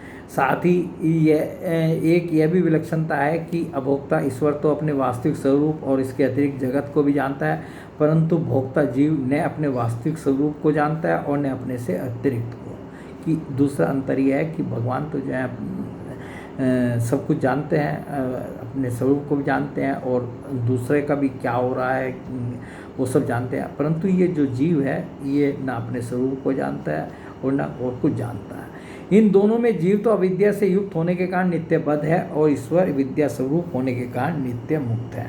इसलिए कारण जो है जीव जो है वो बद्ध है और भगवान जो है वो नित्य मुक्त हैं। प्यारे उद्धव, ज्ञान संपन्न पुरुष भी मुक्ति हैं, और दूसरे कह रहे हैं कि ज्ञान संपन्न जो पुरुष होते हैं वो भी मुक्ति हैं। और चलिए अब मैं थोड़ा पढ़ता जाता हूँ जल्दी से, ताकि जो है ये जल्दी समाप्त हो जाएगा, नहीं तो समय लगेगा। अब 11वें स्कंद का हम 22वें अध्याय पर चल रहे हैं। भगवान श्री कृष्ण ने कहा, ये ज्ञानोपदेश है, इसको कुछ लोग उद्धव गीता भी कहते हैं, कि भगवान ने जो उद्धव जी को जो ज्ञानोपदेश दिया था वो 11वें स्कंद में है, और वो पूरा 13वें अध्याय से लेकर के 23वें अध्याय तक ये पूरी ज्ञानोपदेश है भगवान का। भगवान श्री कृष्ण ने कहा, प्रिय उद्धव, मनुष्यों का मन कर्म संस्कारों का पुंज है। उन संस्कारों के अनुसार भोग प्राप्त करने के लिए उसके साथ 5 इंद्रियां भी लगी हुई हैं। इसी का नाम है लिंग शरीर। वही कर्मों के अनुसार एक शरीर से दूसरे शरीर में, एक लोक से दूसरे लोक में आता जाता रहता है। आत्मा इस लिंग शरीर से सर्वथा पृथक है, उसका आना जाना नहीं होता, परंतु जब वह अपने को लिंग शरीर समझ बैठता है, उसी में अहंकार कर लेता है, तब उसे भी अपना आना जाना प्रतीत होने लगता है। तो भगवान जो है कह रहे हैं कि ये लिंग शरीर जो है जाता है, स्थूल शरीर तो यहीं पड़ा रहता है जिसको लोग बाग जला देते हैं, सब कुछ कर देते हैं, परंतु लिंग शरीर जो है, जो दूसरा जन्म होता है, वो लिंग शरीर के कारण ही होता है। किसी भी कारण से शरीर को सर्वथा भूल जाना ही मृत्यु है। उद्धव, जब यह जीव किसी भी शरीर को अभेद भाव से मैं के रूप में स्वीकार कर लेता है, तब उसे ही जन्म कहते हैं। कि जो ये मैं है, जब तक मैं है तब तक ये शरीर है, और यदि कोई इस अवस्था का में पहुंच जाए कि शरीर को भूल जाए, तो वही जो है उसकी मृत्यु है। ठीक वैसे ही जैसे स्वप्नकालीन और मनोरथकालीन शरीर में अभिमान करना ही स्वप्न और मनोरथ कहा जाता है। यह वर्तमान देह में स्थित जीव अपने पूर्व देह का स्मरण नहीं करता। वैसे ही स्वप्न या मनोरथ में स्थित जीव भी पहले के स्वप्न और मनोरथ का स्मरण नहीं करता, प्रत्युत उस वर्तमान स्वप्न और मनोरथ में पूर्व सिद्ध होने पर भी अपने को नवीन सा ही समझता है। प्यारे उद्धव, काल की गति सूक्ष्म है, इसे साधारणतः देखा नहीं जा सकता। उसके द्वारा प्रतिक्षण ही शरीरों की उत्पत्ति और नाश होते रहते हैं। तो यहाँ भगवान जो है इसमें बहुत अच्छी बात कह रहे हैं कि देखिए, काल जो है इतना सूक्ष्म है, वो दिखाई नहीं देता। हमारे शरीर में भी हर समय परिवर्तन हो रहा है, हर चीज़ में परिवर्तन हो रहा है, जो कि हमें जो है सूक्ष्म वो इतना तरीके से चलता है कि हमें कुछ भी उसमें दिखाई नहीं देता। सूक्ष्म होने के कारण ही प्रतिक्षण होने वाले जन्म मरण नहीं दिख पड़ते। जैसे काल के प्रभाव से दिए की लो, ऐसी दिए का जो जलता है तो उसकी लो जो है क्षण क्षण जो है वो घटती जा रही है, मतलब क्षीण होती जा रही है। नदियों के प्रवाह तथा वृक्ष के फलों की विशेष विशेष अवस्थाएं बदलती रहती हैं, वैसे ही समस्त प्राणियों के शरीरों की आयु अवस्था आदि भी बदलती रहती है। जैसे यह उन्हीं ज्योतियों का वही दीपक है, प्रवाह का यह वही जल है, ऐसा समझना और कहना मिथ्या है। वैसे ही विशेष चिंतन में व्यर्थ आयु बिताने वाले अविवेकी पुरुषों का ऐसा कहना और समझना कि यह वही पुरुष है, सर्वथा मिथ्या है। कि जब हर अवस्था जो है समय के साथ, काल के साथ जो है हर चीज़ बदलती जा रही है, तो कि हम जो ये कहते हैं कि ये वही है, ये दीपक वही है, वो नहीं है, वो क्षीण हो चुका है। जो समय था वो निकल चुका है। अब जो दूसरा आगे समय है ये आज जो है उस स्थिति में है। जैसे कोई बच्चा जो है यदि 10 वर्ष का है तो ये हम ये कहते हैं ये वही है, परंतु उसकी जो है जैसे जैसे उसकी अवस्था बढ़ती जाती है, 20 का होता है, 30 का होता है, 50 का होता है, 70 का होता है, 80 का होता है, तो वो जो है सब बदलते जाते हैं समय के साथ। यद्यपि वह भ्रांत पुरुष भी अपने कर्मों के बीज द्वारा न पैदा होता है न तो मरता ही है, वह तो अजन्मा और अमर है, फिर भी भ्रांति से वह उत्पन्न होता है और मरता से भी है। जैसे कि काल से युक्त अग्नि पैदा होता और नष्ट होता दिखाई पड़ता। इसमें साफ तौर से जो है यही समझाने की कोशिश की कि जो अवस्थाएं हैं, जो भी सब कुछ है, ये शरीर की हैं, जो कि प्रतिपल बदल रही हैं काल के अनुसार, और जो आत्मा है वो कुछ नहीं बदलता। उसमें जैसा आप जन्म के समय थे वो ही आज आप भी हैं। तो ये जो है भगवान ने मोटे रूप से इसमें इतना समझाया। उद्धव जी, गर्भाधान, गर्भवृद्धि, जन्म, बाल्यावस्था, कुमारावस्था, जवानी, अधेड़ अवस्था, बुढ़ापा और मृत्यु, ये 9 अवस्थाएं शरीर की ही हैं।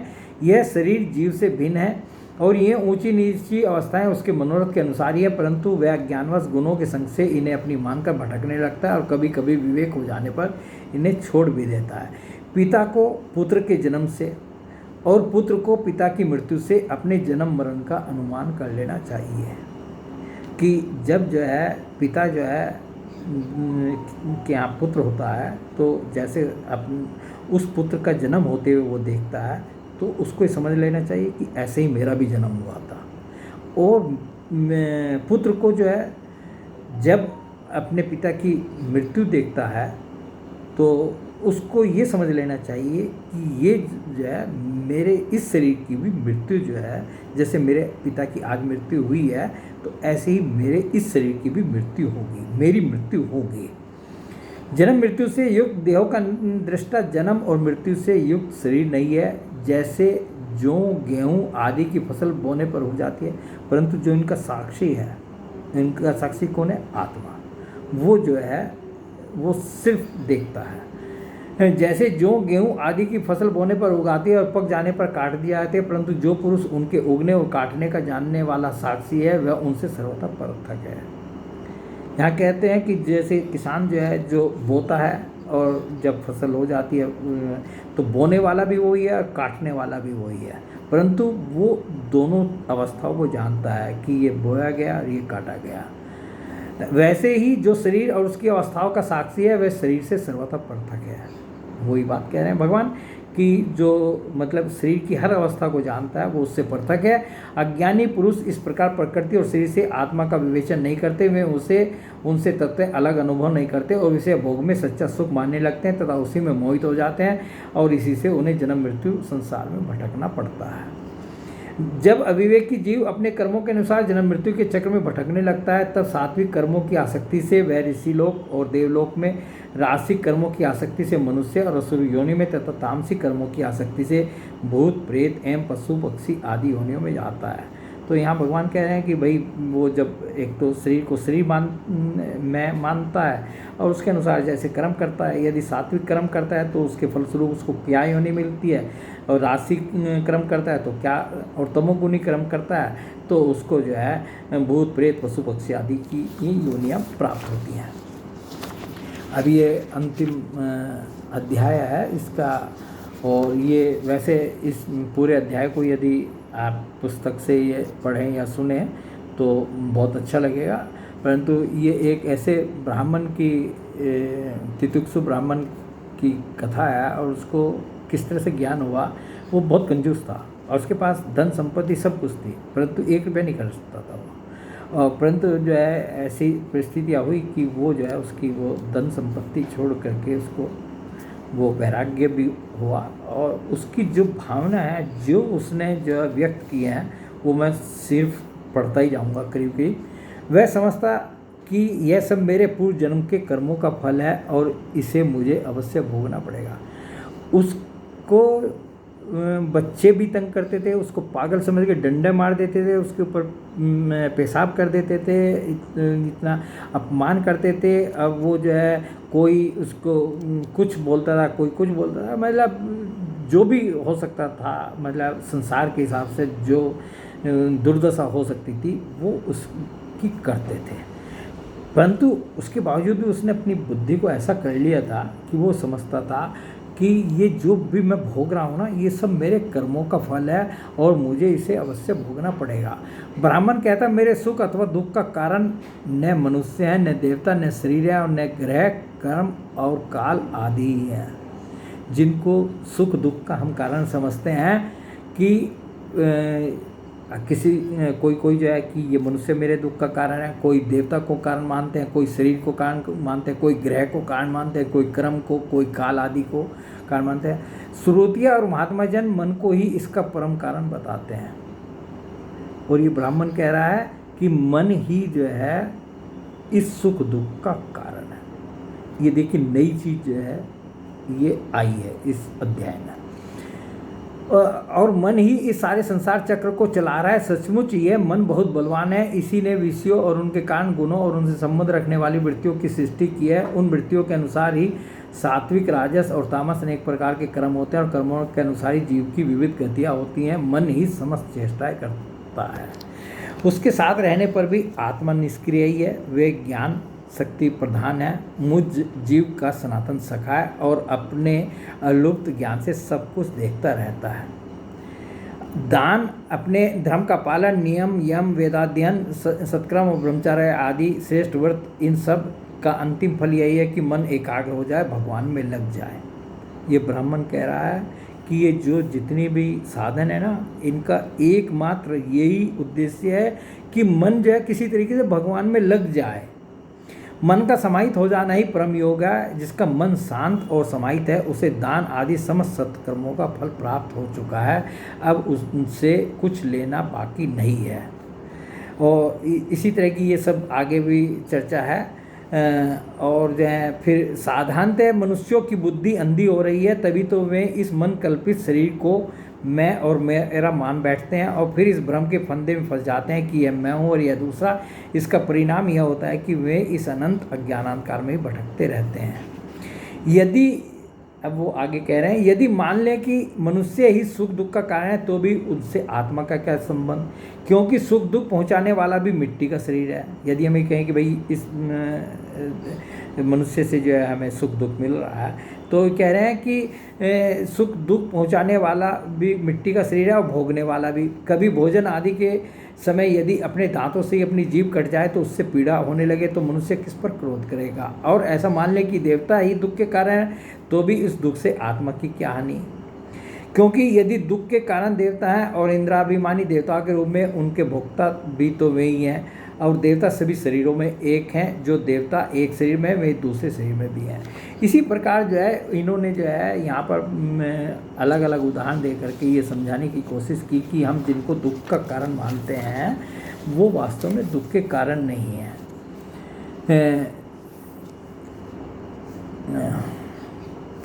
अब यहाँ आगे कह रहे हैं, आत्मा शीत उष्ण सुख दुख आदि द्वंद्वों से सर्वथा अतीत है। आत्मा प्रकृति के स्वरूप धर्म कार्य लेह संबंध और गंध से भी रहित है।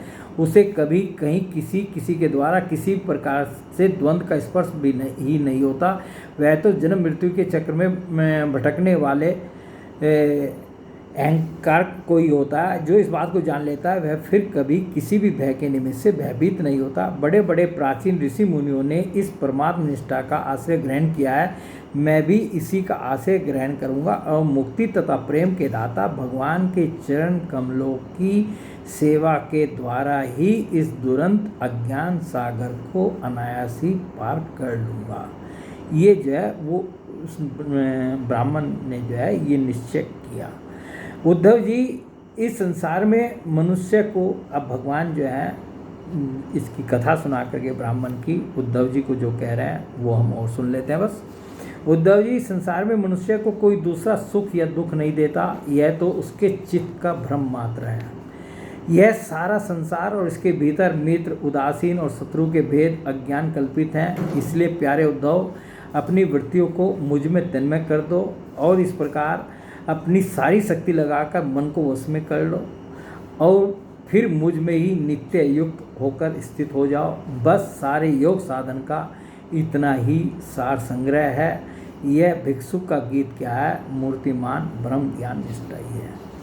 तो हमारे जीवन में दुख क्यों आते हैं, उनके कारण क्या हैं, और श्रीमद् भागवत के विभिन्न प्रसंगों से और जो जो महापुरुषों ने, भगवान ने इसके संबंध में जो जो कहा है वो सब आपने सुना है। बहुत से प्रसंग अभी भी जो मैं नहीं छांट पाया हूँ वो भी हैं। यदि आप पूरा भागवत पढ़ेंगे सुनेंगे तो उनमें वो सब चीज़ें आ जाएंगी।